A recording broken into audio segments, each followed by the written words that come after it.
Gujarat ST/SC OBC એકતા મંચના અલ્પેશ ઠાકોર, ઉપપ્રમુખ મુકેશભાઈ ભરવાડ, મહામંત્રી ભરતભાઈ ચૌધરી નવી રાજનીતિ બનાવવા સોમનાથ મહાદેવના દર્શન કરવા અને આશીર્વાદ લેવા ગયા હતા ત્યારે દરેક ગામ તેમજ શહેરોમાં સ્વાગત કરવામાં આવ્યું હતું, જેમાં રાજકોટ માર્કેટિંગ યાર્ડ પાસે રબારી સમાજના આગેવાન હસમુખભાઈ મોરી, પૂંજાભાઈ રબારી, વિક્રમભાઈ ડાંગર, જયદીપભાઈ મોરી અને બાલાભાઈ રબારી તથા દેવાભાઈ વગેરે દ્વારા પણ સ્વાગત કરવામાં આવ્યું હતું। અહેવાલ લલિત વ્યાસ। ગુજરાતમાં સક્રિય રાજનીતિની શરૂઆત કરવા જઈ રહ્યા છીએ ત્યારે સોમનાથ દાદાના આશીર્વાદ લેવા નીકળ્યા છીએ અમે।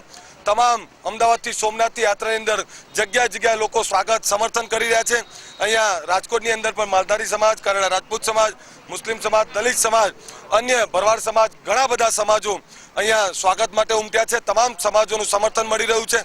તમામ સમાજો ઉમળકાથી ઉમટ્યા હોય ત્યારે ગુજરાત એ પરિવર્તનની કગાર ઉપર છે। ગુજરાત વિકાસની ભૂખ તરફ આગળ વધી રહ્યું છે। ગુજરાતના તમામ સમાજો અન્યાય, જે શોષિત, પીડિત જે લોકો છે તમામ એક થઈ રહ્યા છે ને જ્યારે સોમનાથ દાદાના દર્શન કરીને નવી સક્રિય રાજનીતિ, ઈમાનદાર રાજનીતિની શરૂઆત કરવા જઈ રહ્યા ત્યારે તમામ લોકોનું જે સમર્થન મળી રહ્યું છે એ બદલ બધાનો આભાર માનું છું। અહીંયા રાજકોટમાં પણ તમામ સમાજોએ સમર્થન કર્યું એ બદલ આભાર માનું છું। કાલે અમારી ચૂંટણીની રણનીતિ નક્કી થશે, 50 દિવસનો રોડમેપ તૈયાર થશે અને ગુજરાતમાં સક્રિય રાજનીતિ કરીશું, ગુજરાતમાં વિકાસની રાજનીતિ કરીશું। એના માટે આવનારા સમયની અંદર જે અમારા એજન્ડા છે આવતીકાલે સોમનાથથી રજૂઆત કરીશું।